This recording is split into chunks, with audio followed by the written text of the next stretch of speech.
नमस्कार. आज 25 नोव्हेंबर 2024 वार आहे सोमवार. लोकसत्ता आणि इंडियन एक्सप्रेस वृत्तपत्र विश्लेषणमध्ये आपलं स्वागत आहे. आजच्या प्रमुख बातम्या. नव्या विधानसभेवरही घराणेशाहीचाच पडगा. शनिवारी लागलेल्या विधानसभा निवडणूक निकालांत निवडून आलेल्या 288 आमदारांपैकी 60पेक्षा अधिक जण हे कोणत्या ना कोणत्या राजकीय घराण्यांशी संबंधित आहेत. त्यासोबतच भावंडांच्या 3 जोड्या आपल्या नवीन विधानसभेमध्ये पाहायला मिळतील. त्यानंतर पुढची न्यूजकडे जाऊयात आपण. मुख्यमंत्रीपदाची प्रतीक्षाच.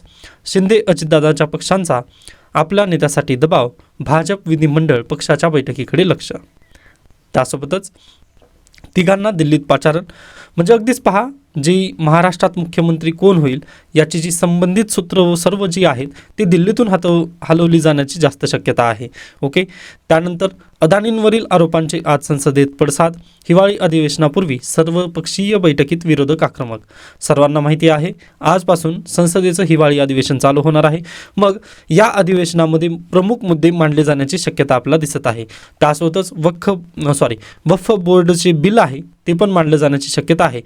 पण आता विरोधकांकडील अस्त्र जर तुम्ही पाहिले तर अदानी समूहांवरील लाचखोरीचे आरोप, मणिपूरमध्ये वाढलेला हिंसाचार, दिल्लीसह उत्तर भारतातील वायू प्रदूषण आणि वाढते रेल्वे अपघात यावरती चर्चा होण्याची जास्त शक्यता आहे. पण पहा, अगदीच विरोधकांनी जर तशा पद्धतीने आक्रमक पद्धतीने जर व्यवहार वगैरे जर केला तर अगदीच पार्लमेंटचं सेशन तशाच पद्धतीने सस्पेंड राहू शकतं.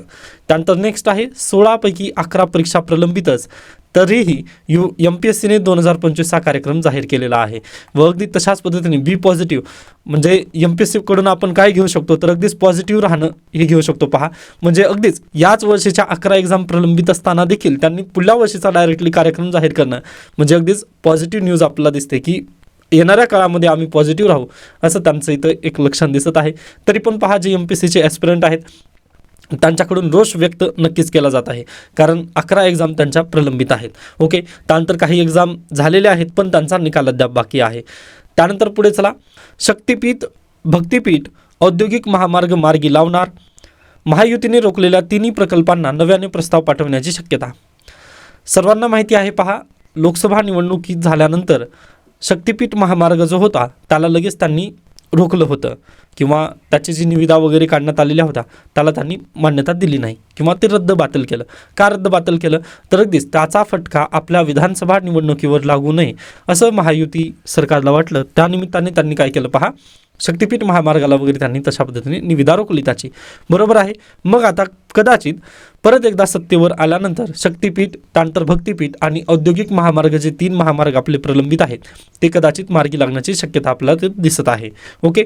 व अगदीच पहा, BJPला चांगल्या पद्धतीने मॅन्डेट मिळालेला आहे, त्यामुळे नक्कीच याबद्दलचे निर्णय घेतले जाण्याची शक्यता आहे. पुढे चला. अफगाणिस्तानातील लसूण बाजारात आलेला आहे. उच्चांकी दरामुळे आयात करण्यात आली आहे. ओके.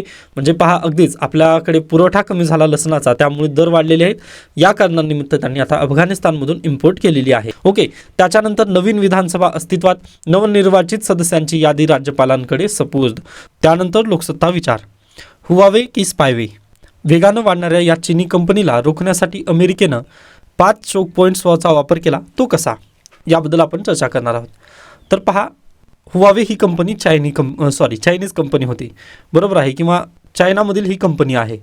मग झालं काय पहा, या कंपनीला थोडंसं मागे पडण्यामागे किंवा ही कंपनी डुबण्यामध्ये काय पॉईंट्स आहेत हे समजून घेण्याआधी आपण काय करूयात पहा, तर चायनाचं इंडस्ट्रियल रिव्होल्यूशन समजून घेऊयात. तर चायनामध्ये 1978 ते 88 दरम्यानचा जर कालखंड पाहिला तर ही रुरल इकॉनॉमी होती, रुरल बेस्ड इकॉनॉमी होती. मग त्याच्यानंतर 1988 ते 1998 दरम्यानचा जर तुम्ही कालखंड पाहिलात तर यामध्ये मास प्रोडक्शन व्हायला लागलं. म्हणजे फर्स्ट इंडस्ट्रियलायझेशन इथून चालू झालेलं आहे, यांत्रिकीकरण इथून चालू झालं व पहिल्यांदा त्यांनी मास प्रोडक्शनचा इथं उपयोग करून घेतला. आता याचं बेस्ट उदाहरण जर द्यायचं म्हटलं, रुरल इकॉनॉमीमध्ये आपल्याकडे हातमाग उद्योग आज देखील चालतात पहा. ओके. मग हातमाग उद्योगामध्ये एखादा शर्ट जर बनत असेल तर तो एका व्यक्तीला शर्ट म्हणण्यापेक्षा आपण साडीचं उदाहरण घेऊयात. तर पहा, एखादी साडी जर हातमाग उद्योगामधून जर बनवायची असेल तर त्याला पहा 10 दिवस तरी नक्की लागतील. बरोबर आहे. म्हणजे अगदी चांगल्या क्वालिटीची तशा पद्धतीने बनवाय. पण ज्यावेळेस इंडस्ट्रियल रिव्होल्यूशन झालं, म्हणजेच काय फर्स्ट इंडस्ट्रियलायझेशन ज्यावेळेस चायनामध्ये झालं ना, त्यावेळेस इथं काय झालं तर ही जी पूर्वी 10 दिवस बनवायला जी साडी लागायची हातमाग उद्योगावरती ती आता मास प्रोडक्शन रित्या एका दिवसात त्यांनी 10 साड्या बनवू लागली.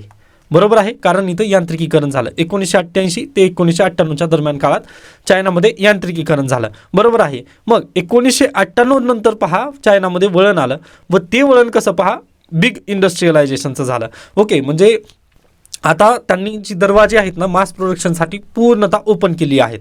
ओके, ज्या पद्धतीने भारत देशाने 1991 मध्ये पूर्ण ग्लोबलायझेशन केलेलं होतं, अगदी त्याच धर्तीवर चायनाने पण 1998 मध्ये त्यांनी सेकंड इंडस्ट्रियलायझेशनच्या फेज अंतर्गत त्यांनी संपूर्ण दरवाजे त्यांनी ओपन केले होते. आय होप हा पॉईंट तुम्हाला समजलेला असेल. मग याच्यानंतर पहा हे झाल्यानंतर अगदीच चायना बायलॅटरलशिप वगैरे तिथे केली, अमेरिकेसोबत त्यांनी करार केला. बरोबर आहे, अमेरिकेसोबत करार वगैरे झाले 1998 दरम्यान, बायलॅटरल तिथे करार झाले. बायलॅटरल करारानंतर पाहताना फ्री ट्रेड ॲग्रीमेंट वगैरे तिथे करता येत होते. बरोबर, मग USA आणि एकीकडे दुसरीकडे चायना पहा, या दोघांचे आयात निर्यात वगैरे चालू झाली. ओके, आयात निर्यात चालू झाली प्रोडक्शनची. मग चायना अगदीच हुशार निघाला पहा, त्यांनी काय केलं बेसिकली USA मधून एखादी प्रोडक्ट त्यांनी मागवायचे. आता प्रोडक्टचं जर नाव म्हटलं तर तुम्ही रेडिओ पहा. ओके, USA मधून त्यांनी एक रेडिओ मागवला 1998 मध्ये. तो रेडिओ USA मध्ये आल्यानंतर त्यांनी काय केलं पहा बेसिकली, तर ह्या रेडिओला त्यांनी पूर्ण डिसअसेंबल केलं, किंवा आपल्याला समजू द्या रेडिओ नका समजू, तिथं मोबाईल समजा. ओके, मोबाईलचं बेस्ट उदाहरण घेऊयात आपण. तर त्यांनी काय केलं, USA मधून मोबाईल मागवला चायनामध्ये व मोबाईलला त्यांनी ओपन केलं. मोबाईलला ओपन केल्यानंतर त्यांना समजलं की इथं अशा पद्धतीने बॅटरी लावलेली आहे, इथं पुढच्या साईडनं एक कीबोर्ड आहे, त्याच्यानंतर एक स्क्रीन आहे. ओके, हे त्यांना कंपोनंट समजले. मग त्यांनी काय केलं पहा, हे कंपोनेंट आपल्या देशामध्ये बनवता येतील का यासाठी त्यांनी शोध चालू केला, किंवा यालाच तुम्ही म्हणू शकता रिसर्च चालू केली त्यांनी. ओके, रिसर्चमध्ये त्यांना काही हाती वगैरे लागत होतं का, तर बिलकुल नाही. किंवा याच्यामध्ये रिसर्च जर करायची म्हटलं तर तुम्हाला टाईम तिथं भरपूर लागेल. ओके, मग टाईम पण लागत होता आणि रिसर्च पण तशा पद्धतीने होत नव्हती त्यांच्याकडे. मग यासाठी त्यांनी परत एकदा काय केली पहा, USA सोबत त्यांनी परत एकदा टाईप केलं. त्यांनी काय म्हटले की बाबा हे बघा USA, आमच्याकडे चायनाचे विद्यार्थी आहेत, आमच्या देशाचे भरपूर विद्यार्थी इथं पडून आहेत.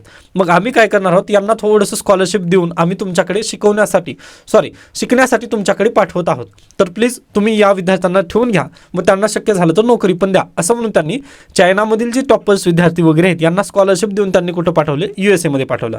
ओके, मग पहा आता ज्या पद्धतीने भारत देश पण करतं, H1B व्हिसा ते त्या पद्धतीचंच आहे पहा. आता भारत सरकार स्वतःहून तिथं प्रमोट वगैरे करत नाही, पण अगदी आपल्या देशामधील पण काही विद्यार्थी USA मध्ये वगैरे जाऊन शिकतात. बरोबर आहे. मग आपल्या देशाचं कसं आहे पहा, आपल्या देशातील विद्यार्थी जाऊन डायरेक्टली USA मध्ये शिकतात व तिथंच ते नोकरी वगैरे करायला तिथंच राहतात. म्हणजे अगदीच आता माझे पण काही फ्रेंड्स वगैरे आहेत जे की तिथंच शिफ्ट वगैरे झालेले आहेत. ओके, अगदी तशा पद्धतीने आहे. भारतात कसं पहा, प्रमोशन वगैरे भारत करतं का, विद्यार्थ्यांना देतं का, किंवा जा तू तिथं जाऊन शिक वगैरे, तसं नाही. पण चायनाने काय केलं पहा, चायनाने म्हटलं की चायनाचे जे विद्यार्थी आहेत त्यांना त्यांनी म्हटलं की बाबा तुम्ही जा आणि USA मध्ये शिका. ओके, व त्यांना स्कॉलरशिप वगैरे तशा पद्धतीने चांगली तिथे स्कॉलरशिप वगैरे लागू केली. ओके, मग ती स्कॉलरशिप घेऊन ते चायनीज विद्यार्थी तिथे शिकले व शिकल्यानंतर पहा आता भारतीय कसं आहे तिथं जाऊन शिफ्ट झालेले आहेत, पण त्यांनी तसं करू दिलं नाही. त्या विद्यार्थ्यांना वापस बोलावलं लगेच. ओके, तिथे चायनामधील विद्यार्थी तिथे जायचे USA मध्ये शिकायचे व वापस त्यांना बोलावून घ्यायचे. ब्रेन ड्रेन त्यांनी होऊ दिलं नाही. मग वापस आल्यानंतर पहा त्यांनी रिसर्च जे PhD थेसिस वगैरे जे आहे USA मध्ये गेल्यानंतर त्यांना समजलं की बाबा ही जी स्क्रीन आहे ती कसं बनवायचं, त्यानंतर ही जी कीबोर्ड आहे, त्यानंतर ही जी बॅटरी आहे ती कसं बनवायचं व ते बनवण्यामध्ये कोणत्या देशातून काय काय मागवायचं. आता अगदीच आफ्रिकन कंट्रीजमध्ये निकेल वगैरे जास्त आहे, मग तुम्ही तिकडून मागवा तुम्ही. ओके, मग अशा पद्धतीचे जे काही गोष्टी आहेत ते त्यांना USA मध्ये गेल्यानंतर समजल्या. बरोबर आहे. मग ते येऊन चायनाचे जे सरकार आहे त्यांना सांगितलं की बाबा हे जे मोबाईल आहे ना ते या कंपोनेंटने बनत आहे व हे कंपोनेंट आपल्याला या देशाकडून घेता येतं विकत. मग अगदीच पहा चायनाने काय केलं, मग रिव्हर्स इंजिनिअरिंग या प्रोडक्टची तर केलेलीच होती. मग त्यांनी तशा पद्धतीने त्या संपूर्ण देशांसोबत वगैरे टायअप करायला लागलं. ओके, मग टायअप झाल्यानंतर पहा अगदी आपला आणखीन एक पॉईंट सांगता येतं की USA कडे जे लेबर आहे किंवा जे मजदूर आहे ते भरपूर आहे, कारण लोकसंख्या जास्त आहे. या कारणानिमित्त त्यांनी डायरेक्टली पहा इंडस्ट्रियलायझेशन जे आहे ना ते 1998 नंतर अगदीच मोठ्या फार प्रमाणात वगैरे तिथं उदयास आलं. ओके, मग हे होत होतं अशा पद्धतीने चालू झालं. मग हे जे संपूर्ण काही घडामोडी चायनामध्ये चालू झालेली होती की USA मध्ये विद्यार्थ्यांना पाठवायची, वापस बोलवायचं त्यांना व त्यांच्याकडून मोबाईल असू द्या किंवा कोणतंही आता USA ने एखादं प्रोडक्ट बनवलं ना, त्याची डुप्लिकेट कॉपी डायरेक्टली चायनामध्ये मिळणार म्हणजे मिळणार, असंच हे संपूर्ण कारनामं वगैरे चालू होतं, बरोबर आहे. किंवा आणखीन याचं जर बेस्ट उदाहरण जर द्यायचं म्हटलं तर आता पॉवर बँकचं पहा. आता नामांकित कंपनीची पॉवर बँक म्हणजे सॅमसंग. ओके, सॅमसंग कंपनीची पॉवर बँक तुम्ही पाहिला असाल, म्हणजे एकदम पॉलिश्ड किंवा एकदम प्रीमियम दिसते सॅमसंगची पॉवर बँक असेल. ओके, किंवा आता ॲपल कंपनीची पण पॉवर बँक पहा, म्हणजे मॅक्सेफ चार्जिंगची किट जी असते ना, त्यांची ती म्हणजे खूपच प्रीमियम आहे, बरोबर. मग त्यालाच अनुसरून पहा चायनाचं प्रोडक्ट तुम्ही पाहू शकता. ओके, चायनाने पण सॅमसंग नावाचं तशाच पद्धतीने कंपोनंट त्यांनी बनवतील, पण त्यामध्ये ते टाकतील का, म्हणजे जसं सॅमसंगवाल्यांनी अगदीच पूर्ण बॅटरी वगैरे तिथं बिल्डअप करून देतील तसं नाही. इथं काय मेटलची शीट वगैरे टाकणार व 100 रुपयाची बॅटरी वगैरे लावणार व त्याच्यावरती पुन्हा जे कवर वगैरे असेल त्यावरती सॅमसंग नाव लिहून ते रेल्वे स्टेशनवरती वगैरे आपल्या भारतामध्ये ते डम्पिंग करायला सुरुवात करणार. अशा पद्धतीने त्यांनी काय करत आहेत पहा, जे चायनाची इंडस्ट्री आहे ती भारतात असू द्या किंवा USA मध्ये पण अशा पद्धतीने प्रोडक्ट वगैरे त्यांनी विक्री करायला लागले. मग हे जेव्हा अमेरिकेला समजलं तेव्हा त्यांना जाग आली की बाबा आपण काय केलेलं आहे, आपण त्यांच्या विद्यार्थ्यांना आपण आपल्या देशामध्ये आणून शिक्षित केलं व ते आपल्याच देशामध्ये डम्पिंग करत आहेत. कशा पद्धतीने, तर डुप्लिकेट मालांची इथं डम्पिंग होत आहे. मी म्हटलं ना आत्ता, जसं सॅमसंगचं जर तुम्ही पॉवर बँक पाहिलं तर ते अगदी एकदम हेवी वेटची वगैरे असेल, परंतु तुम्ही जर चायनीज पॉवर बँक वगैरे एखाद्या म्हणजे अगदीच डुप्लिकेट कंपनीची पॉवर बँक फक्त त्याच्यावरती नाव जर त्यांनी सॅमसंग दिलं असेल तर ती जर पाहिलात ना तुम्ही, तर अगदी ती खूप वजनाने हलकी असते, परंतु तिचा धोका पण जास्त असतो. कारण पहा, त्यामध्ये त्यांनी मेटलचं एक शीट टाकलेलं आहे वजनासाठी आणि बाकी त्याच्यामध्ये बॅटरी त्यांनी 100 रुपये 150 रुपयाची तशा पद्धतीने बॅटरी टाकलेली आहे, जी की वन टाईम यूज असेल फक्त. व ती जी पॉवर बँक आहे ती अगदीच रेल्वे स्टेशन किंवा अन्य दुकानांमध्ये वगैरे ती विक्री केली जात आहे, बरोबर. मग हे सेफ्टीच्या कारणांनी पण थोडंसं धोकादायक आहे. मग हे ज्यावेळेस USA समजलं की बाबा आपल्याकडे प्रोडक्ट वगैरे डंप केले जात आहेत, ओके, म्हणजे डुप्लिकेट प्रोडक्टची संख्या आपल्याकडे वाढलेली आहे व कोण वाढवली आहे ती, तर अगदीच चायनाने वाढवलेली आहे, बरोबर आहे. व पहा, गरीब ज्यावेळेस जनता असते ना, गरीब जनता अगदीच पहिल्यांदा प्रेफरन्स कुठे देते, ॲपल कंपनीला देईल का, तर बिलकुल देणार नाही. तर अगदीच जे स्वस्तातला आहे ना त्यालाच त्यांनी प्रेफरन्स वगैरे देतील ना. मग अगदी अशा पद्धतीने पहा, चायनाचं जे इम्पोर्ट आहे ना ते जास्त वाढलं व एक्सपोर्ट जे आहे ते कमी झालं. USA नजरेतून पहा तुम्ही, USAने ना चायनाला त्यांनी एक्सपोर्ट कमी करायला लागले व इम्पोर्ट त्यांच्याकडून जास्त घेणं जास्त होऊ लागलं. मग यामुळे त्यांचं काय झालं पहा, जे ट्रेड डेफिसिट असतं, ओके, ते ट्रेड डेफिसिट त्यांना डायरेक्टली तिथं दिसून आलं. मग हे संपूर्ण कालावधी जाईपर्यंत किंवा म्हणजे हे समजून यायला त्यांना लागलेलं होतं पहा, 2016चा कालावधी तर नक्कीच उजडला होता तिथे. मग 2016ला कोण आले तिथे सत्तांतरण झालं व डोनाल्ड ट्रम्प तिथं काय झाले, राष्ट्राध्यक्ष झाले अमेरिकेमध्ये.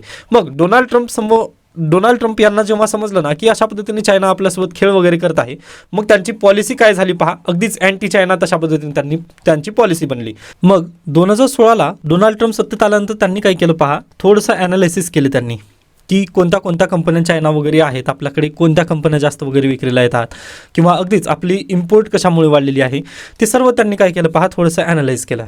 ओके, ॲनालाइज केल्यानंतर त्यांना एक कंपनी सापडली, हुवावी. ओके, आता ही हुवावी नावाची जी कंपनी आहे हिची स्थापना आहे पहा 2010ची, बरोबर. मग ही 2010ची जी कंपनी असेल ना, ह्या कंपनीला गव्हर्नमेंट ऑफ चायना यांनी भरपूर प्रोडक्शन तिथं दिलेलं आहे किंवा त्यांना काय म्हणू शकतो, सबसिडी तिथं भरपूर दिलेली आहे. ओके, सबसिडी इथं स्थापनेसाठी वगैरे भरपूर दिलेली आहे. मग डोनाल्ड ट्रम्प यांना काय समजलं पहा, हुवावी नावाची जी कंपनी आहे त्यांचं ब्रँड जे आहे ते मोबाईल बनवतं, त्यानंतर पहा पूर्वी नेट सेटर वगैरे बनवायचं, म्हणजे इलेक्ट्रिकल क्षेत्रात ना किंवा जे कंपोनंट लॅपटॉपचे वगैरे टेक्नॉलॉजिकल क्षेत्रामध्ये ही कंपनी खूप दबदबा होती पहा USA तत्पूर्वी.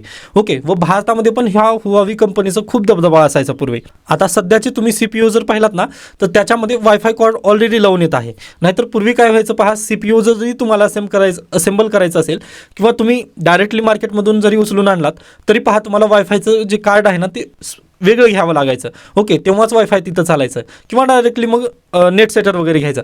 मग हे जे पूर्वी असे डिजिटल कंपोनेंट होते ना ते हुवावी कंपनी बनवायची, बरोबर आहे, म्हणजे त्यांचा दबदबा होता. मग हेच डोनाल्ड ट्रम्प यांच्या वगैरे लक्षात आलेलं होतं की आपल्याकडे जी हुवावी नावाची कंपनी आहे त्यांनी ब्रँड आता खूप मोठा इस्टॅब्लिश केलेला आहे व याच्यामध्ये हात कोणाचा आहे बेसिकली, तर गव्हर्नमेंट ऑफ चायनाचा आहे. कारण 2010मध्ये स्थापित झालेली कंपनी अगदी पहा 5-6 वर्षामध्ये इथपर्यंतचा कळस वगैरे कोणी गाठू शकत नाही हे त्यांच्या अगदीच लक्षात आलेलं होतं. व पहा अगदी तसंच झालेलं आहे. सबसिडी दिलेली होती हुवावी कंपनीला, जे चायनीज सरकार आहे यांनी भरपूर सबसिडी दिली व सबसिडी दिल्यानंतर अगदीच त्यांचं जे एक्सपोर्टचं जी कंडिशन आहे किंवा एक्सपोर्टमध्ये जर टॅक्सेस वगैरे लागतात ना ते सबसिडीद्वारे वगैरे कमी केले जायचे. त्यामुळे चायना काय करायचे, अगदीच त्यांचं जे प्रोडक्शनचं जे व्हॅल्यू असेल म्हणजे 100 रुपयाला जर त्यांनी वस्तू बनवायची ना तर त्यांनी 100 रुपयाला ती विक्री करायची नाही, तर 50 रुपयालाच ते अमेरिकन मार्केटमध्ये विक्री करायची. का असं विक्री करायचं, कारण त्यांना जे 50 रुपयाचा जो लॉस होत आहे ना तो चायनीज गव्हर्नमेंट वगैरे तिथं भरून द्यायचा. बरोबर आहे. पण याच्या बदल्यात हुवावे ही जी कंपनी आहे ना ते काय करायची पहा, तर डाटा द्यायची. डाटा चायनीज गव्हर्नमेंटला वगैरे द्यायची. जसं मी याच्या पूर्वीच्या लेक्चर्समध्ये वगैरे म्हटलं होतं, तुम्ही जी स्मार्ट वॉच वगैरे तुमच्या हातामध्ये घालता किंवा तुम्ही जे स्मार्टफोन चायनाचं जे यूज करता ना त्याचा डाटा खरंच तुमच्याकडे राहतो का? आपल्या देशात तर त्याचा डाटा साठवत आज देखील नाही आहेत. फक्त म्हणतात ते की आम्ही इथे प्रायव्हसी पॉलिसी वगैरे आपली आहे असं त्यांनी म्हणतात, पण त्याचा डाटा खरंच ते सेफ आहे का? कारण अगदीच जर तुम्ही पाहिला तर याच्या पूर्वीच्या केस स्टडी वगैरे किंवा हुवावी या कंपनीची जर केस स्टडी पाहिलं तर त्यांनी डाटा कोणाला नेऊन द्यायचे, चायनीज गव्हर्नमेंटला नेऊन द्यायचे. बरोबर. मग अगदी तसंच पहा, जे यूएसएचे जे नागरिक आहेत त्यांचा डाटा चायनीज गव्हर्नमेंटकडे वगैरे तिथे घेऊन जायचे ते हुवावी कंपनी. कारण मी म्हटलं ना हुवावी ही कंपनी कशाची होती, तर डिजिटल कंपोनंट बनवण्याची ही कंपनी होती. त्यासोबतच स्मार्टफोनचा पण यांचा ब्रँड होता. यासोबतच पहा यांनी याच्या उपकंपन्या पण यांच्या स्थापन केल्या होत्या, जसं की ऑनर नावाची कंपनी. आता पहा ऑनर नावाचा मोबाईल आपल्या देशामध्ये पण आलेला होता. ओके, तुम्हाला आठवत असेल. त्यानंतर यांची स्मार्ट वॉच पण आहे हुवावी, त्यानंतर ऑनर यांच्या स्मार्ट वॉचेस पण आपल्या भारतामध्ये पूर्वी विकली जायचे, पण आता ते बंद झालेलं आहे कारण यूएसएने त्यांच्यावरती सँक्शन टाकले. ओके, मग पहा चा डाटा वगैरे त्यांनी कुठं चायनामध्ये घेऊन जायचे, मग चायनाच्या गव्हर्नमेंटला ते डाटा वगैरे त्यांनी देऊ करायचे. मग तिथं गेल्यानंतर पहा चायनाला जेव्हा हा डाटा वगैरे मिळायचा त्यामध्ये परत त्यांनी काय केले, स्टुडंट्सला वगैरे बसवले किंवा तिथे रिसर्च स्कॉलरला वगैरे बसवले व त्यांनी डाटा ॲनालिटिक्स तिथं करायला चालू केले. जसं की याचं बेस्ट उदाहरण जर द्यायचं म्हटलं तर आता पहा भारतामध्ये जर हुवावी कंपनीचा मोबाईल विक्री केला जात असेल तर काय होतं पहा, ही कंडिशन पहा तुम्ही. भारतामध्ये हुवावी नावाचा कंपनीचा मोबाईल आलेला आहे. बरोबर आहे. आणि त्याची पॅरेंट कंपनी कुठली आहे, तर चायनीज आहे. बरोबर, हुवावी पॅरेंट कंपनी म्हणता येणार नाही, तर ही डायरेक्टली चायनीज ब्रँड आहे किंवा चायनाचा हा मोबाईल आहे. बरोबर. मग भारतामध्ये आल्यानंतर भारतामध्ये त्यावेळेस दिवाळी हा सण साजरा केला जात होता. मग दिवाळीच्या फोटोज वगैरे काही व्यक्तींनी काढले. ओके, एका व्यक्तीने चायनामधून आलेला तो फोन विकत घेतला व दिवाळीमध्ये त्यांनी फोटो वगैरे काढले. मग तो फोटो वगैरे काढल्यानंतर पहा ह्याचा डाटा गोळा झाला. मग हा डाटा ही जी मोबाईलची कंपनी होती यांनी कोणाला दिली, चायनीज गव्हर्नमेंटला दिली. मग चायनीज गव्हर्नमेंटने तो डाटा कोणाला विक्री केला, तर त्यांचे जे रिसर्च स्कॉलर्सला वगैरे आहेत त्यांना तो डाटा नेऊन त्यांनी दिला व म्हटले की बाबा यामध्ये सर्च कर, तुला काय दिसतं किंवा तुझ्यावरती म्हणजे तुला यामध्ये काही नवीन वगैरे करता येतं का. मग यांनी काय केलं पहा, ज्या व्यक्तीने मोबाईल विकत घेतलेला होता त्यांनी एक फोटो काढली होती दिवाळीमधील. ओके, मग दिवाळीमधील तो फोटो काढल्यानंतर त्याला लक्षात आलं की आपल्याकडे दिव्यांचा उत्सव म्हणून दिवाळीला साजरी केला जातो. बरोबर आहे. मग पहा आपण पूर्वी दिवे वगैरे लावायचं, पण आता त्याच्या जागी काय आली, लाइटिंग वगैरे आली. बरोबर आहे. त्यानंतर पूर्वी झेंडूचे फुलं वगैरे आपण लावायचं, आता त्याच्या जागी पण काय आलेत, प्लास्टिकचे फुलं आलेत. ओके, मग पहा पूर्वी तो जो व्यक्ती होता त्यांनी काय केलं, एक फोटो काढली होती फक्त. त्या फोटोमध्ये पूर्वी दिवे वगैरे दिसायचे आणि तिथं फक्त एक झेंडूचे फुलं वगैरे तशा पद्धतीने माळा दिसली. बरोबर आहे. मग ही फोटो त्यांनी कोणाला नेऊन दिलेली होती पहा, चायनीज गव्हर्नमेंटला नेऊन दिली होती. चायनीज गव्हर्नमेंटने त्यावरती रिसर्च वगैरे तिथे तशा पद्धतीने टीम बसवली व त्या टीमने पहा ते जे दिवे आहेत आणि हे जे झेंडूचे फुलं आहेत याला त्यांनी ॲनालिसिस केलं व त्यांनी अगदीच रिसर्च केली त्यावरती. आपण काय म्हटले आता की नाही, आता याच्या जागी आपण काय करूयात, तर लाइटिंग देऊयात आणि इथं प्लास्टिकची फुलं वगैरे तसं देऊयात. मग त्यांनी काय केलं पहा, हे 2 प्रोडक्ट त्यांनी लगेच तशा पद्धतीने 2 इंडस्ट्रीला वगैरे त्याचं काम लावलं व त्यांनी काय केलं पहा, ते 2 प्रोडक्ट तयार केले व 2 प्रोडक्ट तयार केल्यानंतर त्यांनी डायरेक्टली डम्पिंग करायला सुरुवात केली भारतामध्ये. हे ओके, डम्पिंग कशा पद्धतीने पहा, आता जी लाइटिंग असेल ना ती 20 रुपयेपासूनच सुरुवात त्यांनी केली व जो प्लास्टिकचा जो हार आहे ना तो 10 रुपयेपासूनच त्यांनी सुरुवात केली. असं का केली पहा, कारण आज देखील जर तुम्ही पाहिला झेंडूची फुलं अगदी महाग पडतात, पण 10 रुपयाचा जो प्लास्टिकचा हार असेल तो अगदी दिसायला पण चांगला आणि दोन्ही काम त्यांचं होत होतं. त्यासोबतच पहा लाइटिंगचं पण त्याच केसमध्ये आहे. 20 रुपयाला जर लाइटिंग जर म्हटलं तर कोणी पण घ्यायला तयारच होईल ना. मग या कारणानिमित्त पहा यांना डायरेक्टली असं करत त्यांनी भारतामध्ये डम्पिंग वगैरे करायला सुरुवात केली व जो पूर्वीचा ट्रॅडिशनल दिवाळी जो सण होता आपला तो त्यांनी उद्ध्वस्त करून तिथे डायरेक्टली चायनीज मालाचा तो सण उत्सव त्यांनी साजरे केला. हे अशा पद्धतीने डाटा ॲनालिटिक्सचा खेळ आहे किंवा तुमची जी प्रायव्हसी म्हणता तुम्ही का कन्सर्न करणं गरजेचं आहे प्रायव्हसीचं. मग यासाठीच पहा हे आहे पूर्ण लार्ज गेम. अशा पद्धतीने तुम्हाला वाटतं ना की एका फोटोमधून काय होऊ शकतं, तर पहा एवढं अशा पद्धतीने चायनाने ही गेम खेळलेला आहे. आता अगदीच याबद्दल जी थेरी मी मांडलं किंवा आता सध्याला जे मार्केटमध्ये फुलं वगैरे उपलब्ध झाले याबद्दल अशाच पद्धतीने नक्की थेरी असेल पहा. कारण डायरेक्टली आज घडीला जर तुम्ही पाहिलात तर एवढ्या मोठ्या प्रमाणात दिवाळीच्या उत्सवामध्ये वगैरे हे होऊ शकत नाही. कारण सर्वांना माहिती आहे दिवाळी हा सण आपल्यासाठी खूप मोठा आहे, पण चायनामध्ये तो उत्सव साजरा केला जायचा का पूर्वी? तर नाही ना. मग त्यांना कसं समजलं आपल्या गोष्टी की बाबा दिवाळी भारतामध्ये अशा पद्धतीने केली जाते किंवा फेस्टिवल ऑफ लाईट्स म्हणून आहे तिथे? मग ते तर त्यांना माहिती नव्हतं ना. मग त्यांनी रिसर्च आपल्यावर केलीच असेल ना. मग त्याचं नेमकं कारणच ते आहे आपण चायनीज जे ब्रँड होते ना त्यांना जास्त व्हॅल्यू दिली. मग या कारणांनी आपला डाटा तिथं चोरीला गेलेला आहे. मग हे जेव्हा अमेरिकेला जेव्हा समजलं 2016मध्ये डोनाल्ड ट्रम्प आल्यानंतर मग त्यांनी लगेच हुआवी या कंपनीविरोधात पावलं उचलायला चालू केली पहा. मग अगदीच पावलं उचलत त्यांनी काय केलं पहा. 2019मध्ये एका इंटरव्ह्यूमध्ये त्यांनी डायरेक्टली हुआवी कंपनीवर ताशेरे ओढले की यांनी आमचा डाटा चोरीला घेऊन गेलेला आहे व त्याचं नाव आहे म्हणून त्यांनी काय म्हटले, हुआवी कंपनी ही हुआवी नावाची कंपनी नसून ती स्पायवे नावाची कंपनी आहे. हुआवे ऐवजी ती स्पायवे आहे असं त्यांनी म्हटलं, कारण ती स्पाईंग करते. आमचे जे सिटिझन्स आहेत त्यांचं स्पाईंग वगैरे तिथं चालू आहे. मग यासाठीच पहा, आता म्हटलं ना तुम्हाला मी, हुआवी नावाची कंपनी प्रत्येक क्षेत्रामध्ये होती. जसं अगदीच लॅपटॉपची कंपोनंट्स असू द्या किंवा स्मार्ट वॉचेस असू द्या, हे संपूर्ण कंपोनंट्स ते बनवायचे. मग आता अगदीच एखादा व्यक्ती कुठेही जाऊ द्यात त्याचं डिजिटल पद्धतीने फुटप्रिंट वगैरे तिथं मिळायचे. म्हणजे पहा, आता मी लॅपटॉप यूज करत आहे. लॅपटॉप यूज करताना मी हुआवीचं जर नेट सेटर लावलं ना तर तिथं त्यांना माझं मी काय काय सर्च करत आहे हे त्यांना लगेच जायचं. त्यानंतर मी हुआवी ब्रँडचा जर मोबाईल फोन यूज करत असेल तरी तिथं डाटा जायचं त्यांना. त्यानंतर मी स्मार्ट वॉच यूज केली आपलं हॉनर कंपनीची तरी माझा डाटा तिथं संपूर्ण जात होता. मग ह्या संपूर्ण कारणांनी पहा आपला जे फुटप्रिंट आहे, डिजिटल फुटप्रिंट हुआवी नावाची कंपनी अगदी बनवत होती. मग तिथूनच काय झालं पहा, स्पायवे म्हणून डोनाल्ड ट्रम्प यांनी त्यावरती थोडंसं कडक शब्दांत वगैरे तिथं टीका केली. मग 2019 पासून ज्यावेळेस डोनाल्ड ट्रम्प यांनी टीका केली ना तेव्हापासून हुआवी ही जी कंपनी आहे ना तिचे बुरे दिन चालू झाले. कशा पद्धतीने पहा, मग लगेच डोनाल्ड ट्रम्प यांनी काय केलं, त्यांना चिप कोणीही देणार नाही. ओके, आता डिजिटल कंपोनंट जर तुम्हाला बनवायचं असेल, आता लॅपटॉप असू द्या किंवा नेट सेटर असू द्या किंवा एनी कोणतीही गोष्ट जर बनवायची असेल तर तुम्हाला काय लागते, PCB लागते. यासोबतच चिप एक लागते, बरोबर. मग हे जी चिप आहे ना ते कोणीही हुआवी कंपनीसोबत देणार नाही असं डायरेक्टली डोनाल्ड ट्रम्प यांनी सांगितलं. व अगदीच तसंच झालं पहा. जो कोणी व्यक्ती हुआवीसोबत टाईप वगैरे करेल त्यांच्यासोबत आमचे काहीही संबंध असणार नाहीत असं म्हटल्यानंतर पहा भारताने पण हुआवी कंपनीचे संबंध सगळे तोडलेले आहेत. त्याचं नेमकं कारणच ते आहे. मग हुआवी कंपनीला ना चिप मिळायला मुश्किली झाली. मग हुआवी कंपनीला ज्यावेळेस चिप मिळू शकली नाही मग त्यावेळेस काय झालं पहा, हुआवी कंपनीचा शेअर वगैरे संपूर्णरित्या खाली आलेला आहे. मग हुआवी कंपनीला परत एकदा काय करावं लागलं पहा, त्यांचा रिसर्च वगैरे करावं लागलं. त्यानंतर तुम्हाला माहिती असेल अँड्रॉइड जे आहे ते पण अँड्रॉइड सॉफ्टवेअर वगैरे तिथं चालत नव्हतं. का चालत नव्हतं? कारण पहा त्यांनी चिप मिळवली.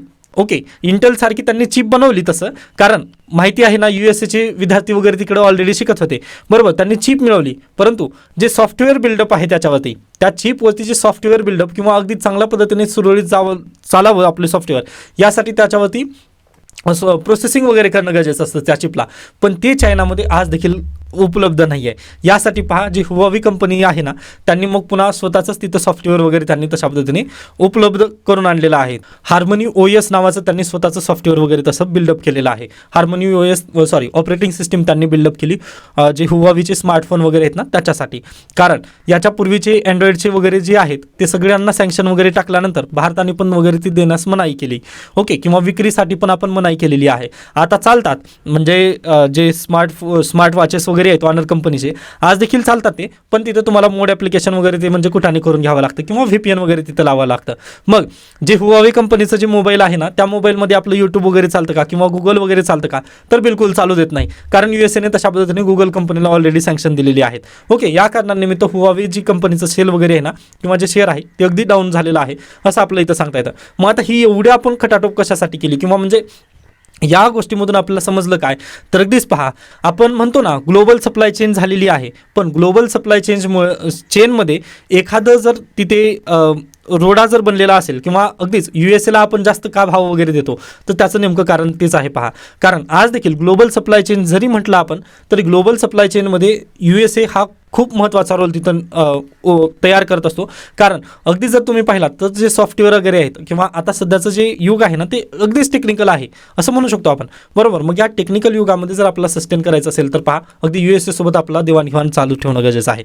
मग पहा वरवर पाहता उद्योगाचं कितीही विकेंद्रीकरण झाल्यासारखं वाटलं तरी त्यातील काही महत्त्वाच्या प्रक्रियांवर केवळ अमेरिका त्यामध्ये काय करतं त्यांनी पहा चिप डिझाईन सॉफ्टवेअर, त्यानंतर फॅबलेस चिप ऑरेकन हे त्यांच्याकडेच आहे. त्यानंतर नेदरलँडमध्ये काय आहे पहा फोटोलिओग्राफिक उपकरणं त्यांच्याकडे बनतात. त्यानंतर तैवान आणि दक्षिण कोरियामध्ये लॉजिक व मेमरी चिप फॅब्रिकेशन आहे. व जपान कच्चा माल प्रोव्हाइड करणारा देश आहे. या कारणाने हे जे 5 देश जर झाले तरच तिथं चिप मॅन्युफॅक्चरिंग वगैरे चांगल्या पद्धतीने होते.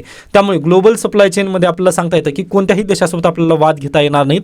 तर संपूर्ण जर चेन तुम्हाला चांगल्या पद्धतीने सुरळीत ठेवायची असेल तर सगळ्या देशांसोबत आपल्याला तिथं काय करावं लागेल, टायअप करूनच राहणं गरजेचं आहे. आता काही विद्यार्थ्यांना पहा हा आर्टिकल थोडंसं उपयोगाचा वगैरे वाटलं नसेल, पण थोडंसं तुम्हाला यामधून काय समजलं पहा, एक चायनाचं इंडस्ट्रियलायझेशन पण समजलं आणि डाटा प्रायव्हसी का महत्त्वाचं आहे हे पण तुम्हाला आय होप समजलेलं असेल. आता अगदीच हे कुठं ना कुठं तुम्हाला अगदी मेन सेन्सर रायटिंग वगैरे लिहिता येईल, निश्चिंत राहा तुम्ही.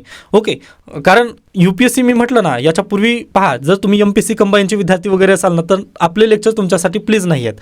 ओके, याच्यापूर्वी पण म्हटलेलं आहे, कारण तिथं फक्त फॅक्च्युअल इन्फॉर्मेशन वगैरे तिथं देता येते. पण ज्यावेळेस तुम्ही UPSC मध्ये येता ना तर तुम्हाला संपूर्ण गोष्टी समजून घेणं गरजेचे असतात.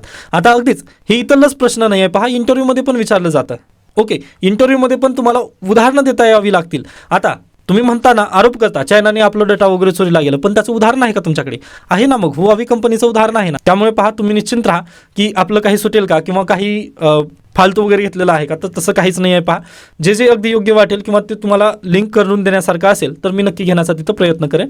व तुम्हाला सांगितलं ना ही ग्लोबल सप्लाय चेन आहे. व ग्लोबल सप्लाय चेन अगदी 2020 मध्ये तिथं रुकलेली होती. का तर संपूर्ण देश वगैरे लॉकडाऊन झाले होते, त्यामुळे पहा राउटर्स वगैरे येणं बंद झालेले होते. डिजिटल उपकरणांची जी ही आहे प्राईस जी आहे ते 2020 नंतर खूप वाढलेली आहे. त्याचं कारण काय आहे, चिप निर्मितीमध्ये आलेला तिथं रोडा. ओके, आय होप संपूर्ण पॉईंट्स तुम्हाला समजत असतील. बाकी पहा खरंच म्हणतोय MPSC कंबाईनच्या जे विद्यार्थी असतील ना तर थोडंसं मी टाइम स्टॅम्प दिलेला आहे पहा तिथे, मग त्यामध्ये तुम्ही फक्त हेडलाईन्सचा यूज करा. बाकी जे विद्यार्थी 2025 MPSCला टार्गेट करत आहेत त्यांनी हे आर्टिकल्स वगैरे तुम्ही स्वतःहून वाचू शकता किंवा म्हणजे अगदी आपले लेक्चर केलं तरी बेटर असेल. त्याच्यानंतर राष्ट्रीय आणीबाणीची पार्श्वभूमी. आता हा जो आर्टिकल आहे याला जर मी घेतलं तर अगदीच पहा मला 2 तास तरी नक्की समजावून सांगण्यासाठी लागतील. त्यामुळे मी हे संपूर्ण तुमच्यावरती डिपेंडंट सोडत आहे, म्हणजे तुम्ही स्वतःहून वाचून घ्यायचं आहे. आता वाचून घ्यायचं नाही आहे तर शक्य झालं तर एखाद्या शिक्षकांकडून हे समजून घ्या प्लीज, कारण इंदिरा गांधी यांचा जो प्रवास आहे तो संपूर्ण यामध्ये देण्यात आलेला आहे. व अगदी मला माहिती आहे 1969 ते 1975 दरम्यानचा कालखंड मी अगदी 30 मिनिटामध्ये किंवा 5 मिनिटामध्ये समजून सांगू शकत नाही तुम्हाला, व ते कदाचित समजणार पण नाही तुम्हाला. ओके, त्यामुळे शक्य झालं तर क्लासमध्ये हा टॉपिक तुम्ही समजून घ्या. व ज्या विद्यार्थ्यांना तशा पद्धतीने सुविधा वगैरे अवेलेबल नाही आहे, म्हणजे त्यांनी क्लास वगैरे लावलेला नसेल, त्यांनी प्लीज मागणी करा. जर जास्त विद्यार्थ्यांची मागणी असेल तर आपण काय करूयात, इंदिरा गांधींची जीवनी वगैरे तशा पद्धतीने आपण अगदी एक सेपरेट लेक्चरमध्येच घेण्याचा नक्की प्रयत्न करूयात. ओके, तर हे इंदिरा गांधींबद्दल तुम्ही नक्कीच पाहून घ्यायचं आहे. त्याच्यानंतर उजव्यांचे समाजवादी रक्षाबंधन, धर्मभावना चितवायच्या आणि त्यास कथित कल्याणकारी योजनांतील ओतायचे. हा नवीन खेळ राजकीयदृष्ट्या यशस्वी असेलही पण तो जनतेच्या पैशावर सुरू आहे. आता पहा मध्य प्रदेशमध्ये, त्यानंतर महाराष्ट्रामध्ये, त्यानंतर झारखंडमध्ये ज्या काही योजना लागू करण्यात आलेल्या होत्या, म्हणजे झारखंडमध्ये पण तशाच नावाची फक्त मैया योजना म्हणून तिथं आहे ती. त्यानंतर मध्य प्रदेशमध्ये काय आहे, लाडली बहीण, आणि महाराष्ट्रामध्ये लाडकी बहीण. तर समाजवादी समस्या ही समाजवादाची समस्या ही कधी ना कधी इतरांचे पैसे संपतात. ओके, आता 2 पद्धतीच्या अर्थव्यवस्था असतात. आता तिसरी पद्धतीची मिश्र अर्थव्यवस्था आपल्याला डिस्कस करायची नाही आहे, पण 2 पद्धतीच्या प्रमुख अर्थव्यवस्था जर तुम्ही म्हटलात, एक असतं समाजवादी आणि दुसरी असते भांडवलशाही. ओके, किंवा कॅपिटलिस्ट. बरोबर, कॅपिटलिस्टमध्ये काय होतं पहा, जे काही पैसा वगैरे आहे ते संपूर्ण प्रायव्हेट सेक्टरचाच असतो. ओके, किंवा जे काही संस्था वगैरे असतील ते संपूर्ण प्रायव्हेट सेक्टरकडे आहेत. पण समाजवादाचं कसं असतं, जे काही असेल ते सरकारी असतं. जसं उदाहरणात द्यायचं जर म्हटलं, शाळा असतील सरकारीच असतील, त्यानंतर हॉस्पिटल असतील सरकारीच असतील. पण भांडवलशाहीमध्ये काय असतं, ज्या काही कंपन्या असतील त्या प्रायव्हेटच असतील, त्यानंतर हॉस्पिटल प्रायव्हेट, ज्या शाळा असतील त्या पण प्रायव्हेट. ओके, मग हे 2 पद्धतीचे असतात. बरोबर आहे. मग जे समाजवादी अर्थव्यवस्था असते ना, समाजवादी अर्थव्यवस्थाची एक खासियत म्हटल्यानंतर जी गरीब जनता असते त्या गरीब जनतेला पण संपूर्ण सोयीसुविधा देण्याचं एक उद्देश समोर ठेवून ते काम करत असतात, समाजवादी अर्थव्यवस्था. पण भांडवलशाही अर्थव्यवस्था तसं करतात का, गरीब असले देणं घेणं नसतं सरकारला, मेलं तर मरू द्या, आम्हाला देणं घेणं नाही, अशा पद्धतीचं त्यांचा रवैया असतो भांडवलशाही अर्थव्यवस्थेमध्ये. असं का म्हणतोय मी, कारण पहा जे सरकार असतं ना ते प्रायव्हेट लेवलवरती तशा पद्धतीनेच मॅनेज केलं जातं. पण जिथं तुम्ही समाजवादी अर्थव्यवस्था जर पाहिली आपल्या भारत देशाची, तर इथं पहा सगळं सरकारी पण तिथं आपण घेतो. आता भारत देश जर बेसिकली पाहिला तर मिश्र अर्थव्यवस्था आपण त्याला म्हणतो. ओके, ठीक आहे. तर पहा बेसिकली समाजवादीमध्ये सरकार तिथं काय करतं पहा, इंटरफेअर करतं व प्राइजेस वगैरे जे आहेत ते वाढू देत नाही. का? कारण गरिबांचं पण तिथं कल्याण करायचं असतं ना, या कारणानिमित्त. मग ती यालाच जर अनुसरून तुम्ही समाजवादी अर्थव्यवस्था जर पाहिली तर आज घडीला काय करत आहे पहा, कल्याणकारी योजना राबवण्यासाठी सरकार अगदीच पैसे घेत आहे. त्यानंतर अर्थशास्त्रामध्ये एक संकल्पना आहे पहा, आपल्याला काहीही फ्री भेटत नसतं. अर्थशास्त्रामध्ये ना काहीही आपल्याला फ्री भेटत नसतं. तर अगदी तसंच आहे. आज जे लाडकी बहीणचे जे पैसे वगैरे आहेत ते आपल्याला फ्रीमध्ये भेटत आहेत का? तर बिलकुल नाही. तर ते कोणीतरी तिथं पे करत आहे. कोण पे करत आहे? टॅक्स पे करत आहेत. ओके, टॅक्स पे केल्यानंतरच हे पैसे वगैरे येत आहेत, असं लक्षात घ्या तुम्ही. ओके, मग याला अनुसरून हा लेख देण्यात आलेला आहे की समाजवादीची समस्या हीच आहे की पैसे कधी ना कधी संपतात. आता हा आर्टिकल जर टायटलवरून जर पाहिलात ना तुम्ही तर अगदी महत्त्वपूर्ण आहे. कारण सध्याला तुम्हाला माहिती असतील जिथं जिथं इलेक्शन झालेले आहेत, जसं मध्य प्रदेशमध्ये लास्ट इयरला इलेक्शन झाले, त्यानंतर यावर्षी महाराष्ट्रात इलेक्शन झाले. जर तुम्हाला इलेक्शन जर जिंकायचं असेल ना तर अशा पद्धतीने कोणती तरी एखादी योजना लागू करा तुम्ही. त्यानंतर धर्मभावना तिथं बुचकळून काढा. ओके, धर्मासाठी एक आहे तो सेफ आहे, तर अशा पद्धतीने तुम्ही एखादी भावना वगैरे देऊ शकता. जर असे नारे वगैरे जर घेतले तर तुम्हाला इलेक्शन जिंकता येईल, असं एक नरेटिव्ह इथं सेट केला गेलेला आहे. किंवा एक जे राजकारणी आहेत ना त्यांना एक कळ सापडलेली आहे की काय, असा इथं प्रश्नचिन्ह निर्माण केलेला आहे. पण पहा, फक्त 2 इलेक्शन जिंकले वगैरे यामुळे आपल्याला डायरेक्टली परीक्षेला प्रश्न येऊ शकत नाही. या निमित्ताने मी याला पहा स्किप करण्याचा प्रयत्न करतोय. बाकी शक्य झालं तर तुम्ही हा स्वतःहून वाचून घ्या लेख. त्याच्यानंतर पुढे चला. अदानींना राजनैतिक मार्गानेच नोटीस शक्य, परदेशी नागरिकांना समन्स बजावण्याचा अधिकार SECला नाही, असं आता निर्देश आलेले आहेत. पहा, काल आपण पाहिलं होतं की अदानींना SECने निर्देश बजावलेले आहेत. SEC कोण? अमेरिकन सिक्युरिटीज एजन्सीने नोटीस बजावलेली होती. 30 दिवसात आम्हाला याचं उत्तर पाहिजे म्हणून. पण ते होऊ शकत नाही, कारण राजनैतिक मार्गाने यांना नोटीस बजावणं गरजेचं आहे, असं आता भारतीय म्हणत आहेत. व अगदी ते बरोबर आहे. पहा, कारण ह्या देशातून त्या देशामध्ये ही लँड वेगळी आहे व तो देश वेगळा आहे. या कारणांनी तर हे काहीच होणार नाही, स्किप करू शकता. त्याच्यानंतर हवामान बदलाच्या आर्थिक पॅकेजवर भारताची नाराजी. सर्वांना माहिती आहे आपल्याकडे जे COP29 झालं त्यामध्ये बेसिकली पैसे किती द्यायचे होते? 616 कोटी रुपये बकाया आहे. ओके, डॉलरमध्ये हे बकाया आहे कोणाचं? तर जे विकसित राष्ट्र आहेत ना त्यांनी. पण हे किती देऊ करत होते? फक्त $300 आम्ही देतो असं ते म्हणत होते. पहा, 616 कोटी एवढे डॉलर देणं गरजेचं आहे, पण 300 अब्ज डॉलर एवढे देतो असं त्यांनी म्हटले. म्हणजे 300चा इथं बेसिकली लॉस आहे. यावर भारताने संताप व्यक्त केलेला आहे. काल चांदनी रैना या अधिकाऱ्यांनी तिथं काल अगदी तशा पद्धतीने ताशेरे ओढले आहेत की विकसित राष्ट्र असं करू शकत नाहीत. कारण पहा, त्यांना जर टेक्नॉलॉजी वगैरे प्रोव्हाइड करायची असेल तर तिथं पैसा खर्च करावा लागेल, हे त्यांना समजावून सांगण्यात त्यांनी काल संताप थोडासा व्यक्त वगैरे केला. ओके, ते ठीक आहे. त्याच्यानंतर पुढे चला. तर अशा पद्धतीने आजचं लोकसत्ता इथं संपतं. त्यानंतर येतं आजचं इंडियन एक्सप्रेसमध्ये पण जर एडिटोरियल पेज तुम्ही पाहिलात तर एकही बातमी गरजेची नाही, सर्व BJP इलेक्शनबद्दल आहेत. व याचं जे ॲनालिसिस होतं, राजकीय ॲनालिसिस जे होतं ते आपण काल पाहिलेलं आहे. आता सुहास पळशीकर सरांनी हा लेख लिहिलेला आहे, स्किप करू शकता. म्हणजे संपूर्ण महाराष्ट्राबद्दलचंच आहे. त्यानंतर गिरीश कुबेर लोकसत्ताचे एडिटर आहेत. ओके, यांनी पण हा लेख लिहिलेला आहे, जे की आपल्या इंडियन एक्सप्रेसमध्ये आलेला आहे. चांगली गोष्ट आहे, म्हणजे मराठी माणूस या नात्याने. त्यानंतर पहा, यांचं काल इंटरव्ह्यू मी पाहिलेला आहे, लोकसत्तावरती तुम्ही पाहून घेऊ शकता किंवा यूट्यूबवरती पण तुम्हाला मिळून जाईल गिरीश कुबेर सरांचं. ओके, तर त्यांचं पण तेच म्हणणं आहे जे की आपण काल पाहिलेले आहेत संपूर्ण गोष्टी, त्यामुळे मी याला पण स्किप करतोय. पण या सर्वांमध्ये एक महत्त्वाचा पॉईंट इथं देण्यात आला आहे, 3 सोल्युशन्स फॉर क्लीन एअर समजला असेल. दिल्ली एअर पोल्युशनबद्दल बोलत आहोत. मग तिथे काय करायचं आहे पहा, better incentive for crop diversification, greater incentive in switch to electric vehicle and other innovation technologies are needed to address pollution crisis in Delhi. This is a matter of survival. Okay, आता पहा, दिल्लीची हवा बिघडण्यामध्ये कारणीभूत काय काय गोष्टी आहेत.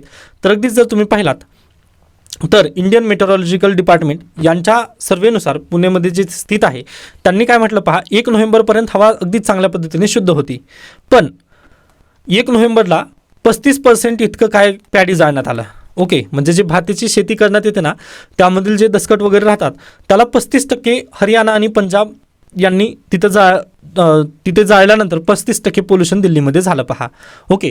व अगदीच कालच्या पण लेक्चरमध्ये मी प्रमुखरित्या बोललेलो होतो की हिवाळ्यामध्ये हवा थंड होते. हवा थंड झाली म्हणजेच काय, इथं हाय प्रेशर तयार होतं. बरोबर आहे, हाय प्रेशर. मग आता हवा कधी म्हणजे कशा पद्धतीने तिथे वहन होतं हवेचं, तर high pressure to low pressure अशा पद्धतीने हवा वहन होते. बरोबर. पण हिवाळ्यामध्ये अगदीच जर पाहिला तुम्ही तर हाय प्रेशर जमिनीवरती लागलेलं आहे व जमिनीवरून लो प्रेशरकडे हवा वर जायचं म्हटलं तर एकतर ग्रॅव्हिटेशन फोर्स आहे तिथे. व पहा, संपूर्ण पृथ्वी जर थंड झाली आता, किंवा म्हणजे आपला जो एरिया आहे नॉर्दर्न हेमिस्फिअर, तो जर थंड झालेला असेल तर आपण काही करू शकत नाही तिथे. ओके. जस्ट स्ट्रीम वगैरे, त्यानंतर अगदीच हिमालय वगैरे आहे वरून. मग या कारणांनी पहा, जी हाय प्रेशरमधील जी हवा आहे या हवेचं वहन होत नाही हवेचं. पण इथं काय झालं पहा, आता एकच मिनिट द्या. हा आपला प्यारा भारत आहे व या प्यारा भारतामधील हे जो पट्टा आहे इथं काय हाय प्रेशर तयार झालेला आहे पहा. ओके. हाय प्रेशर ऑलरेडी तयार झालेला आहे व इथं काय करत आहेत, एकच मिनिट. इथं पंजाब आणि हरियाणामधील जे क्षेत्र आहेत ना, इथं प्याडी जाळत आहेत. मग जाळल्यानंतर इथं काय होणार आहे पहा, CO2चं एमिशन इथं बेसिकली होईल. CO2 अगदीच उत्सर्जित जास्त प्रमाणात होईल. मग पहा, CO2चं उत्सर्जन झाल्यानंतर आणि जस्ट स्ट्रीम वगैरे जर तुम्ही पाहिलात तर हवेचं वहन कुठं होणार आहे, अगदीच पहा हे दिल्लीकडे हवेचं वहन होत आहे. ओके. मग अशा पद्धतीने 35% हवा दिल्लीची इथं काय 1 नोव्हेंबर नंतर प्रदूषित झालेली आहे. डन. हा पॉईंट समजला. त्याच्यानंतर पहा, हे कारणीभूत होतं 35%. पुढे गेल्यानंतर दिल्लीचं स्वतःचं जे काही ट्रान्सपोर्टेशन असेलच ना. ओके. मग त्यांनी काय पहा, दिल्लीमध्ये जे फिरणारे बस सेवा वगैरे आहेत यांनी किती 19% एवढं प्रदूषण दिल्लीमध्ये केलं. ओके. मग दिल्लीमध्ये एअर पोल्युशन किती 19% वगैरे यांनी प्रदूषण केलं. मग फक्त दिल्लीच कारणीभूत आहे का, तर नाही. दिल्लीच्या जवळपास उत्तर प्रदेश असू द्या, ग्रेटर नोएडा वगैरे असू द्या किंवा गौतम नगर असू द्या, हे जे संपूर्ण आजूबाजूची शहरं आहेत या शहरांनी बाकीचं उर्वरित पोल्युशन वगैरे तिथं केलं. यासोबतच आणखीन एक महत्त्वाचा मुद्दा म्हणजे 11 इथे काय आहेत, औष्णिक विद्युत केंद्र आहेत. 11 औष्णिक विद्युत केंद्र असल्यामुळे हे अशा पद्धतीने जर तुम्ही पाहिलात संपूर्ण दिल्लीला त्यांनी काय घेरून टाकलं व हवा कशा पद्धतीने आहे आता सध्याला हवेचं इथं बनलेलं आहे हाय प्रेशर बनलेलं आहे. त्यामुळे हवा खाली बसलेली आहे, ती वर उचलायला इथं काय पाहिजे पहा, लो प्रेशर तिथं कुठंतरी एक पट्टा तयार होणं गरजेचं आहे. पण आता इथं तयार होत नाहीये, कारण इकडं मागच्या साईडला काय आपल्याला हिमालय पाहायला येतं. बरोबर आहे, हा हिमालय आहे. हिमालयमुळे पहा अगदीच इथं तर बर्फाच्छादितच प्रदेश आहे. मग इथून हवा वर उठेल का, तर बिलकुल उठणार नाही. हां, साऊथ इंडियामध्ये नक्कीच हवा वर वगैरे उठू शकेल पहा, कारण अगदी आपण कुठे आहोत, विषुववृत्ताकडे येतो. थोडंसं आपण विषुववृत्ताच्या जवळ येतो. पण दिल्ली जर पाहिला तर विषुववृत्त आणि दिल्ली थोडंसं लांब आहे. बरोबर. त्यानिमित्ताने पहा दिल्लीची जी हवा आहे ती लो प्रेशर तिथं तयार होऊ शकत नाही आज घडीला. मग तिथं हाय प्रेशरमुळे ती हवा तशाच पद्धतीने खाली बसलेली आहे व अगदीच जर खऱ्या अर्थाने पाहिलं तुम्ही तर तिथं हवेचं वहन होत नाही, पण पोल्युशन मात्र तिथं दिवसेंदिवस वाढत आहे. मग ही क्रिटिकल सिच्युएशन आहे. मग या क्रिटिकल सिच्युएशनमध्ये जर तुम्ही दिल्लीवासी जर असाल तर तुमचं 11.9 वर्षांनी तुमचं काय लाईफ स्पॅन कमी झालेलं आहे.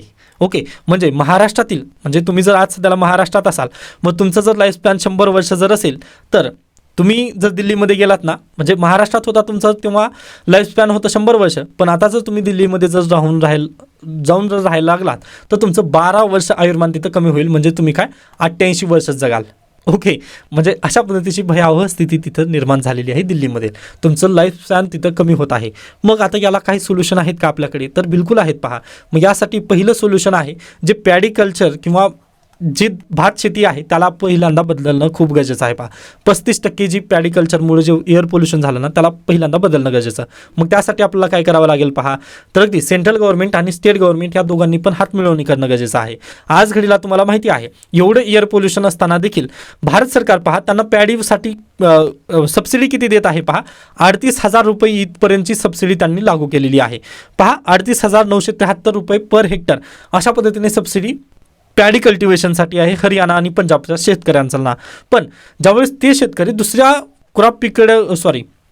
दुसऱ्या एखाद्या पिकाकडे शिफ्ट करतात ना, त्यांना तिथं तेवढी सबसिडी मिळू शकत नाही आहे. जसं उदाहरणार्थ आता त्यांनी काय करावं मग लागवड, तर अगदी पहा आपल्या देशामध्ये आज घडीला डाळीच्या किमती भरपूर वाढलेल्या आहेत. 150-200 रुपये किलो अशा पद्धतीने डाळ विक्री केली जात आहे. मग जर पंजाब आणि हरियाणाचे जे शेतकरी आहेत त्यांनी पॅडी सोडून जर डाळीचं जर कल्टिवेशन तिथं चांगल्या पद्धतीने केलं तर तिथं आपल्याला तिथं दोन फायदे तिथं नक्की दिसू शकतात पहा. तर पंजाब आणि हरियाणा हे प्रामुख्यरित्या पॅडी कल्टिवेशनसाठी नाही आहेत पहा. पॅडी कल्टिवेशन त्यांचं तिथलं पीक नाही आहे. ओके, स्वतःचं त्यांचं पीक नाही आहे, ते ग्रीन रिव्होल्युशनमध्ये आलेलं आहे. यामुळे ग्रीन रिव्होल्युशनमध्ये पॅडी कल्टिवेशन आल्यानंतर पहा तिथं पाण्याचा जो उपसा आहे ना तो परिपूर्णरित्या खूप मोठ्या प्रमाणात वाढलेला आहे. बरोबर, मग ह्या पॅडी कल्टिवेशन ऐवजी यांनी जर डाळी तिथं जर उगवायला चालू केलं किंवा डाळीचं जर त्यांनी पीक घेतलं तर तिथं काय होईल पहा, अगदीच कमी प्रमाणात तिथं पाणी लागेल व जमिनीची परत एकदा सुपीकता तिथं भरून काढली जाईल. ओके, हे एक कारण होईल, म्हणजे हे एक फायदा होईल आपला आणि दिल्लीचं जे एअर पोल्युशन आहे त्यामध्ये नक्कीच मदत होईल. पण प्रॉब्लेम काय आहे, तुम्ही पॅडी कल्टिवेशनसाठी त्यांना जवळपास 39,000 रुपये देता, पण ज्यावेळेस तुम्ही डाळी लावताना त्यावेळेस त्यांना फक्त 17,500 रुपये असं तिथं लाभ मिळतं. 17,500 रुपये तिथं जर सबसिडी भेटत असेल, आता पहा ना, तुम्हाला 39,000 रुपये चांगले वाटतील की 17,500 रुपये? तर अगदीच आपल्याला 39,000 रुपये चांगले वाटतील. मग अगदी तेच समस्या आहे, भारत सरकार त्यांना फक्त 17,500 रुपये देत आहे. त्यामुळे पंजाब आणि हरियाणामधील जे शेतकरी वर्ग आहे ना ते पॅडी कल्टिवेशन सोडतच नाही आहेत. त्यांना जर आपल्याला शिफ्ट करायचं असेल ना डाळीकडे, तर आपलं मिनिमम 38,000 रुपये इथं काय त्यांना सबसिडी देणं गरजेचं आहे. पहा, मिनिमम 38,000 नाही तर 35,000 रुपये त्यांना सबसिडी देणं गरजेचं आहे. त्यावेळेस कदाचित ते डाळीकडे शिफ्ट होऊ शकतील. व अगदीच डाळीकडे जर शिफ्ट झाले ना आपले एकतर वॉटर डिप्लिशन जे लेवल आहे किंवा पाण्याची जी पातळी खालावत चाललेली आहे ते पण एक वाचेल व अगदी दिल्लीचं एअर पोल्युशन पण तिथं नक्कीच बचावू शकेल. मग यासाठी सोल्युशन पण सांगितलं पहा मी. आता सध्याला 35% तिथं हे होत आहे ना, म्हणजे एअर पोल्युशन कारणीभूत होत आहे ना, मग याला यांनी काय करणं गरजेचं आहे, डाळीची शेती तिथं करणं खूप गरजेचं आहे असं तुम्ही लिहू शकता. व मिनिमम तिथं सपोर्ट प्राईस त्यांना किती करणं गरजेचं आहे, 35,000 रुपये तिथं देणं गरजेचं आहे. ओके, व पहा मग तुम्ही म्हणाल की सर यामुळे अगदीच आपलं तिजोरीवर ताण वगैरे येऊ शकेल की? पहा, जर तुम्ही हे केलं नाहीत ना तर तुम्हाला अगदीच लाईफ स्पॅनमध्ये कमी होईल. म्हणजे जे तुमचं आर्टिकल 21 आहे ना त्याचं एकतर इथं हत्या आहेच आहे, म्हणजे आर्टिकल 21चं तुमचं काय हनन आहे, पण बेसिकली तुमची स्वतःची तुम्ही हत्या करून घेता. कारण अगदी जर तुम्ही पाहिलात तर ऑक्सिजनच तुम्हाला मिळणार नाही ना. म्हणजे एअर पोल्युशन एवढं झालेलं आहे ना तुम्ही तिथं जगू शकत नाही. 12 वर्षांनी तुमचं आयुर्मान तिथं कमी होत आहे. आय होप तुम्हाला समजत असेल. मग पैसा महत्त्वाचा आहे की तुमचं जीवन महत्त्वाचं आहे? ओके, तुम्हाला म्हणजे अगदी जर तुम्ही हे केला नाहीत ना तर तुम्ही उद्या पैसे वाचवण्यासाठी किंवा जी तिजोरी आज तुम्ही म्हणत आहात ते तिजोरी वाचवण्यासाठी तुम्हीच असणार नाही मग तिथे. मग ते पैसा घेऊन काय कामाचा? मग यासाठीच पहा केंद्र सरकार आणि राज्य सरकारने ह्या 2 गोष्टी करणं खूप गरजेचं आहे. त्याच्यानंतर पहा आता इथं खऱ्या अर्थाने इलेक्ट्रिक व्हेकलची गरज आहे. मोप आपण कोळसा जाळू द्यात, पण इलेक्ट्रिक व्हेकलची खऱ्या अर्थाने गरज कोणाला आहे तर दिल्लीवासियांना आहे. बरोबर, मग यासाठी आपण काय करणं गरजेचं आहे, प्रोत्साहन देणं. प्रोत्साहन कशा पद्धतीने देणं गरजेचं आहे पहा, तर पेट्रोल स्टेशन जे आहेत ना ते पेट्रोल स्टेशन संपूर्ण सिटीच्या बाहेर काढायचे व सिटीमध्ये काय ठेवू शकतो आपण आता, चार्जिंग स्टेशन तिथं लावायचे. ओके, कारण मी दिल्लीच्या बाहेर काय म्हटलं, सिटीच्या बाहेर पेट्रोल स्टेशन वगैरे काय म्हटलं पहा, तर जे येणाऱ्या जाणाऱ्या ट्रक आहेत ना त्यांच्यासाठी आपण ते ठेवूयात. पण दिल्ली अंतर्गत आपल्याला जर ट्रान्सपोर्टेशन करायचं असेल तर इलेक्ट्रिक व्हेकलचाच तिथं सहारा घ्यायचा, कारण त्यामधून एअर पोल्युशन तिथं होणार नाही. जे CO2 एमिशन वगैरे आहे ते तिथं कमी प्रमाणात होईल. यासाठी आपल्याला काय करायचं आहे, दिल्लीमध्ये सगळ्यांसाठी एकच पॉलिसी करायची की इलेक्ट्रिक व्हेकल असेल तरच तुम्हाला दिल्लीमध्ये एंट्री, असं तिथं नियम करणं गरजेचं आहे. मग त्यावेळेस आपल्याला ही संपूर्ण सिच्युएशन जी आहे ती चेंज होताना दिसेल. ओके, त्याच्यानंतर आणखीन सोशल रिफॉर्ममध्ये आपण काय घेऊ शकतो, तर सर्वात महत्त्वाचं आहे पहा, जे पॉलिटिकल पार्टीज आहेत ना त्यांच्याकडे विल असणं गरजेचं आहे. मग अगदी याला एक सोल्युशन म्हणून आपण देऊ शकतो. आम आदमी पक्षाचा आता सध्याला काय आहे सिंबल, तर झाडू आहे. मग यावेळी त्यांनी काय करायला पाहिजे पहा, तर जे स्मॉकचे जे टावर आहेत ना ती त्यांनी स्मॉक क्लिनिंग टावर वगैरे तशा पद्धतीने स्वतः करू शकतात. ओके, त्यामुळे पहा अगदी पॉलिटिकल विल इथं असणं खूप गरजेचं आहे. ओके, झाडूने आता पहा दिल्लीची स्वच्छता वगैरे होणार नाही आहे, तर अगदी स्मोकिंग टावर्सने वगैरे तिथं कदाचित स्वच्छता होईल. त्यामुळे पहा अगदीच जे दिल्ली गव्हर्नमेंट येणारी सरकार वगैरे असेल ना त्यांनी जागी स्मोकिंग टावर्स वगैरे तिथं बसवणं खूप गरजेचं आहे. अन्यथा अगदीच मी म्हटलं ना, तुम्ही आज जर तिजोरीचा विचार करत असाल ना तर उद्या तुम्हीच असणार नाही दिल्लीमध्ये राहण्यासारखी, तिथं हवा राहूच शकत नाही. पहा अगदी त्याचं खूप एअर पोल्युशन जे झालेलं आहे ना ते खूप झालेलं आहे आता. ओके, मागच्या 2016-17 वगैरे त्याचं थोडंसं प्रमाण कमी होतं, पण यावर्षी तर ते अगदीच जास्त झालेलं आहे, ज्यामुळे आपला GREP 4 तिथं लावावं लागलेलं आहे. व तुम्हाला जर जास्त यामध्ये डीपली जर जायचं असेल तर इथं पहा आपल्याला इथं डेटा पॉईंट दिलेला आहे, तुम्ही नक्कीच याचबद्दल अभ्यास करून घेऊ शकता. ओके, आय होप तुम्हाला संपूर्ण पॉईंट्स वगैरे इथं समजले असतील. व पहा आपण पॉलिटिकल विल चेंज करण्यासाठी पण इथं काय दिलेलं आहे, जे दिल्लीचा आम आदमी पक्ष आहे त्यांना पण सिम्बॉल वगैरे आपण चेंज करण्याचा एक सुझाव दिलेला आहे. यामुळे पहा आता कोणतं पण जर तुम्ही अशा पद्धतीने जर आन्सर रायटिंग जर केलात ना, तुम्हाला कोणीही तिथं तुमचा हात वगैरे पकडू शकणार नाही. त्यामुळे परत एकदा म्हणतोय पहा मी, हे जे आपले क्लासेस वगैरे आहेत हे MPSC कंबाईनच्या विद्यार्थ्यांसाठी जास्त फायदेशीर ठरू शकणार नाहीत. पण जे विद्यार्थी MPSC मेन्स आन्सर रायटिंग करणार आहेत 2025 साठी, त्यांच्यासाठी हे खूप महत्त्वाचे ठरणार आहेत. आता पहा, ज्या विद्यार्थ्यांना फक्त एअर पोल्युशन झालेलं आहे हे माहिती आहे, पण त्याला आकडेवारी वगैरे माहिती नाही ना, ते व्हॅल्यू ॲडिशन करणार नाही ना. मग अगदीच पहा, व्हॅल्यू ॲडिशन जर करणार नसेल ना, तर 10 पैकी फक्त तुम्हाला 2 मार्क पडू शकतील. पण मी जर अशा पद्धतीने आम आदमी पक्षांनी त्यांचं झाडू सोडून आता ट्रॅडिशनल पद्धतीने थोडंसं पुढे जाण्याचा विचार करणं गरजेचं आहे, असं जर तुम्ही तिथं थोडंसं सजेशन दिलात ना, तर एक्झामिनरना अगदीच तुम्हाला चांगल्या पद्धतीने मार्क देईल. व अगदीच आता पहा, हा मॅटर कशाचा आहे, सर्वायवलचा आहे. कारण मी म्हटलं ना, तुम्ही तिजोरीकडे बघू नका. आता खरी वेळ आहे आपल्याला इथं ॲक्शन करण्याचाही. मग इथं अगदीच तुम्हाला 5 मार्क तुम्हाला मिनिमम देऊ शकतात. पहा, ओके, एक्झामिनर खुश होऊन तुम्हाला 5 ते 6 एवढेच मार्क मिळू शकतात UPSC मध्ये किंवा MPSC मध्ये. त्यासाठीच म्हणतोय मी, पहा, जे मला आर्टिकल इम्पॉर्टंट वाटले ना, मी ते नक्की घेईन. निश्चिंत राहा तुम्ही. व अगदी तुम्हाला जरी वाटत नसेल ना कुठं हे इम्पॉर्टंट वगैरे नाही, मास्तर टाईमपास वगैरे होत आहे, तर प्लीज तुम्ही टाईम स्टॅम्पनुसार तुम्ही जाऊ शकता. पुढे जाण्याचा तुम्ही प्रयत्न करा. बाकी अगदी माझ्या बोलण्याची स्पीड थोडंसं जास्त आहे, आय नो. मी थोडंसं प्रयत्न करेन त्याला कमी करण्याचा वगैरे. नक्की निश्चिंत राहा तुम्ही. बाकी जर याबद्दल काही सजेशन वगैरे असतील तर नक्की मला सांगू शकता. धन्यवाद.